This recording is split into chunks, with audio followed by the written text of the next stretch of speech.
Supreme court में कांग्रेस नेता राहुल गांधी की लोकसभा सदस्यता बहाली को चुनौती देने वाली याचिका दायर करने वाले लखनऊ के वकील अशोक पांडे को फटकार लगी है। कोर्ट ने उन पर लगाए गए जुर्माने को भी वापस लेने से इनकार कर दिया। सुप्रीम कोर्ट के जस्टिस BR गवाई ने वकील अशोक पांडे को फटकार लगाते हुए कोर्टरूम से बाहर जाने तक को कह दिया। सुप्रीम कोर्ट ने जनवरी में वकील पांडे को अर्जी को खारिज कर दिया था और उन पर 1 लाख रुपए का जुर्माना लगाया गया था। इसके बाद उन्होंने फिर से अदालत का दरवाजा खटखटाया और जुर्माना वापस लेने का अनुरोध किया। सुप्रीम कोर्ट में 9 जुलाई को इस मामले में सुनवाई हुई। बता दें कि इस दौरान जस्टिस गवाई ने सिर्फ जुर्माना वापस लेने से इनकार किया, बल्कि वकील अशोक पांडे को बुरी तरह से फटकार लगाई। सुनवाई के दौरान कोर्टरूम के माहौल ऐसा बिगड़ गया जैसे कि जस्टिस ने वकील को चेतावनी दे डाली। अब वकील अशोक पांडे अपनी दलील रख रहे थे तो जस्टिस गवाई नाराज हो गए। उन्होंने कहा, अगर आपने एक शब्द भी कहा तो हम आपके खिलाफ अदालत की अवमानना का मामला दर्ज कर देंगे। आपको इतनी सारी याचिका दायर करने से पहले 100 बार सोचना चाहिए था।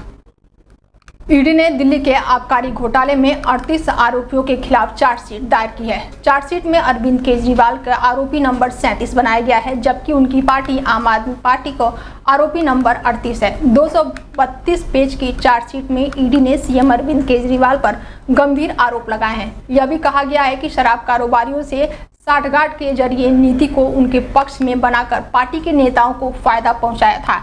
ईडी की चार्जशीट के मुताबिक नई आबकारी नीति बनाने के पीछे सीएम केजरीवाल, मनीष सिसोदिया और आम आदमी पार्टी के अन्य नेताओं का मकसद था कि रिश्वत के बदले साउथ लोबी को फायदा पहुंचाया जाए। जांच के आधार पर विजय नायर की भूमिका का जिक्र करते हुए चार्जशीट में लिखा गया कि विजय नायर पार्टी में किसी भी पद पर नहीं थे।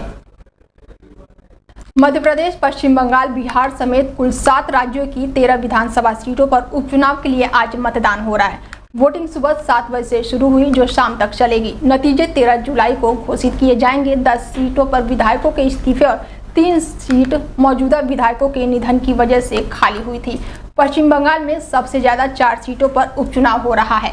उत्तराखंड में बद्रीनाथ और मैंगलोर, पंजाब में जलंधर पश्चिम सीटों के लिए वोटिंग जारी है। 13 सीटों में से बंगाल की 3 पिछली बार बीजेपी ने जीती थी। अन्य 10 में से कांग्रेस ने, 2 अन्य पार्टियों ने 8 सीटों पर जीत दर्ज की थी। लोकसभा चुनाव में बहुमत से पीछे रहने के कारण बीजेपी का मनोबल बढ़ने के लिए उपचुनाव में दमखम के साथ अपना दांव ठोक रही है। विपक्षी पार्टियां लोकसभा चुनाव की सफलता को भुनाने की कोशिश कर रही है। उन्नाव जिले में आगरा से लखनऊ एक्सप्रेसवे पर एक बस टैंकर की टक्कर हो गई, जिसमें 18 लोगों की मौत हो गई और 19 लोग घायल हो गए। अधिकारियों ने बताया कि घटना सुबह करीब 5 बजे बेहाटा मुजरावा थाना क्षेत्र के जोजीकोटा गांव के पास हुई। इस हादसे पर प्रधानमंत्री नरेंद्र मोदी से लेकर राष्ट्रपति और विपक्षी नेताओं ने शोक जताया। मुख्यमंत्री योगी आदित्यनाथ ने घटना पर दुख प्रकट किया। बता दें कि प्रधानमंत्री ने 2 लाख रुपए के अनुग्रह राशि की घोषणा की है। पीएमओ ने कहा कि उन्नाव दुर्घटना में प्रत्येक व्यक्ति के परिजनों को PMNRF से 2 लाख रुपए दिए जाएंगे। घायलों को 50,000 रुपए दिए जाएंगे। राष्ट्रपति द्रौपदी मुर्मू ने भी इस घटना पर दुख व्यक्त किया और इसे बेहद दुखद बताया। राष्ट्रपति भवन के एक आधिकारिक बयान में एक्स पर एक पोस्ट में कहा गया कि उन्नाव उत्तर प्रदेश में लखनऊ आगरा एक्सप्रेसवे पर हुई सड़क दुर्घटना में अनेक लोगों की मृत्यु का समाचार अत्यंत दुखदायी है। ऐसी आकस्मिक मृत्यु के शिकार हुए लोगों के परिवार के सदस्यों के प्रति मैं गहन शोक व्यक्त करती हूं और घायल हुए लोगों को शीघ्र स्वस्थ होने की कामना करती हूं।